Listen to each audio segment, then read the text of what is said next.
முடியும். நம்மள நிறைய பேர் பெரியவங்களா வளர்ந்ததுக்கு அப்புறம் நம்மளோட சின்ன வயசு நினைவுகளை மைண்ட்ல இருந்து எரேஸ் பண்ணிருப்போம். படிப்பு, வேலை, ஃபியூச்சரை நினைச்சு கவலை, இந்த மாதிரியான ஒரு மனநிலையில நம்ம சமூகத்தால நம்ம தள்ளப்படுறோம். அந்த மாதிரியான ஒரு சூழ்நிலையில தான் இங்க ஒரு குட்டி பொண்ணு வளர்றா. அவங்க அம்மா இருக்காங்களே, அந்த பொண்ணு அவளோட வாழ்க்கையில என்னெல்லாம் பண்ணணும்னு ஒவ்வொரு நிமிஷத்துக்கும் பிளான் பண்ணி வச்சிருக்காங்க. இந்த டைமுக்கு படிக்கணும், இந்த டைமுக்கு பல் விளக்கணும், இந்த டைமுக்கு சாப்பிடணும், அப்படி எல்லாத்தையும் அவங்களே பிளான் பண்ணி வச்சிருக்காங்க. நம்ம பொண்ணுக்குன்னு ஒரு மனசு இருக்குன்னு அவங்க யோசிக்கிறதே இல்ல. பொதுவா எல்லா பேரண்ட்ஸும் ஆசைப்படுற மாதிரி நம்ம பொண்ணை ஒரு நல்ல ஸ்கூல்ல சேர்க்கணும்னு அவங்க ஆசைப்படுறாங்க. அதனால அங்க இருக்கிறதுலே ஒரு பெஸ்ட்டான ஸ்கூலா சேர்க்க ட்ரை பண்றாங்க. அன்பார்ச்சுனேட்லி இந்த பொண்ணுக்கு அங்க சீட் கிடைக்கல. அம்மா விடுற மாதிரி தெரியல, அட்ரஸை மாத்தி அதே ஸ்கூல்ல தான் என் பொண்ணை சேவ் பண்ணிட்டு சேர்த்துறாங்க. இந்த அட்ரஸ் மாறினாங்க இல்லையா, அங்கதான் ஸ்டார்ட் ஆகுது கதையே. அந்த ஊர்ல யாருக்குமே பிடிக்காத ஒரு வயசான பெரியவரோட வீட்டுக்கு பக்கத்துல இவங்க வீடும் அமையுது. இந்த தாத்தாவை ஏன் யாருக்குமே பிடிக்கலனா, அவர் பண்ற சேட் அப்படி. வயசுதான் 70, ஆனா ஒரு 5 வயசு குழந்தையோட மனசு அவருக்கு. ஆரம்பத்துல அம்மாவுக்கும் குட்டி பொண்ணுக்கும் கூட அந்த தாத்தாவை பிடிக்காம தான் இருந்துச்சு. ஒரு கட்டத்துக்கு மேல குட்டி பொண்ணு தாத்தாவும் ரொம்பவே க்ளோஸ் ஆறாங்க. இந்த குட்டி பொண்ணால தாத்தாவை பார்க்காம ஒரு நாள் கூட இருக்க முடியாதுங்கிற அளவுக்கு க்ளோஸ் ஆறாங்க. அவளோட சம்மர் ஹாலிடேஸ் முழுக்க தாத்தாவோட ஸ்பெண்ட் பண்றா.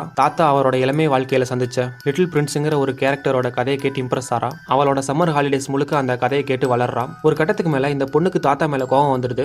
ஏன்னா அவர் சொல்ற லிட்டில் பிரின்ஸோட கதை நம்புற மாதிரி இருக்காது. புதுசா பிளானட், அந்த பிளானட்ல இருக்க வினோதமான மக்கள், இந்த கேலக்சியை சுத்தி லிட்டில் பிரின்ஸோட பயணம், இதெல்லாம் ஆரம்பத்துல கேட்க இன்ட்ரெஸ்டிங்கா இருந்தாலும் போக போக தாத்தா நம்ம கிட்ட போய் சொல்றாரோ அப்படிங்கிற ஒரு எண்ணம் இந்த பொண்ணோட மனசுல உதிக்குது. அதனால தாத்தாட்ட கோவத்தை காட்டிட்டு மறுபடியும் அவளோட பழைய கசப்பான வாழ்க்கைக்கு திரும்புறா. திடீர்னு ஒரு நாள் தாத்தாக்கு உடம்பு முடியாம ஹாஸ்பிட்டல்ல சேர்க்கப்படுறா.